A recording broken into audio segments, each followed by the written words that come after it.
우리는 대한의 이름 없는 민초요. 우리가 바로 노무현이다.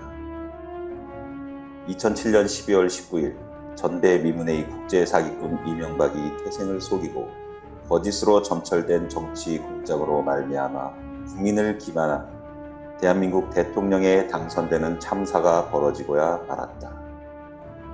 바로 조중동을 비롯한 수구 언론과 친일 수구 세력들의 은밀하고 치밀한 정치 공작이 대한민국의 민주주의를 짓밟아버린 날이었다.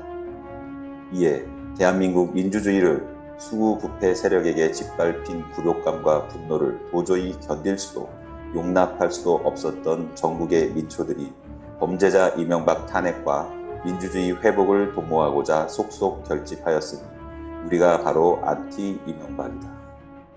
노무현 대통령이 퇴임 후 낙향하자 전국의 수많은 국민들이 봉화를 찾아 대통령과 함께 대한민국의 미래를 설계할 수 있는 기회를 누릴 수 있었으나 안티 이명박만은 행여나 대통령에게 누를 끼칠까 두려워 봉화마을 근처에는 아예 얼씬조차 할 수도 없었다.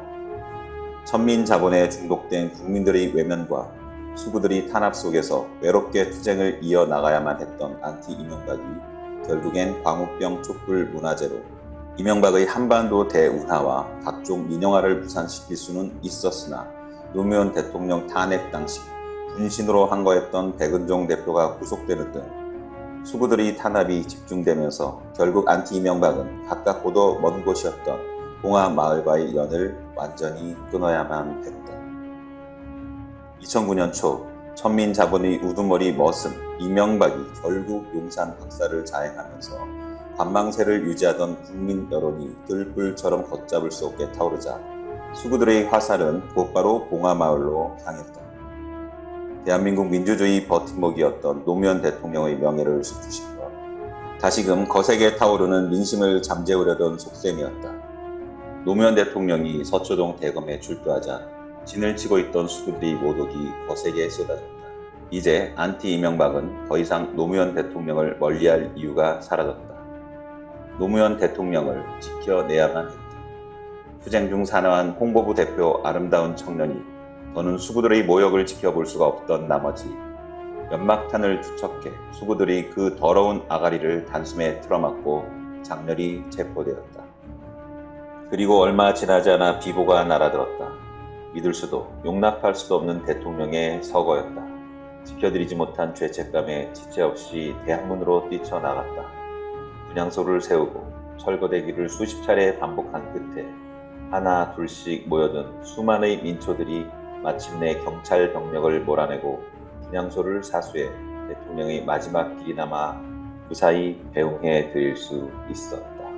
노무현 대통령이 100만 추모객을 뒤로하고 차마 떨어지지 않는 발길을 돌리셔야만 했던 장례식날, 백은종 대표는 청와대로 향하는 경찰의 방패벽을 뚫고자 피투성이가 되고야 말았다. 자결까지 결심한 대표를 설득하기 위해 49제를 기획한 운영진은 정치 깡패까지 동원한 수차례의 철거 탄압에도 불구하고 결국 49제를 사수해 대통령의 마지막 길을 무사히 배웅할 수 있었다. 이제 안티 이명박에겐 거칠 것이 없었다. 공권력의 무자비한 폭행도, 무분별한 체포도, 명분 없는 구속도, 한낮 한여름밤에 앵앵거리는 귀찮은 해충의 날개짓에 불과했다.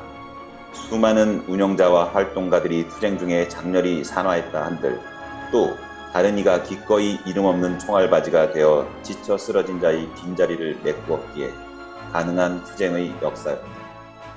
독도 요미우리 소송을 시작으로 한 본격적인 반격은 무자비한 탄압과 정치공작 그리고 박근혜의 관권 부정선거 당선으로 기약 없는 싸움으로 종지부를 찍는 듯 했으나 결국 끈기 있는 투쟁으로 말미암아 안티 이명박은 2천만 탄핵 촛불의 불을 당기는 데 성공한 것은 물론 6개월간의 노천 농성 끝에 살인마 이명박을 구속하고 3개월간의 천막 농성 끝에 사법농단 양승태를 구속함으로써 노무현 대통령의 한을 기어코 풀어내고야 말았다.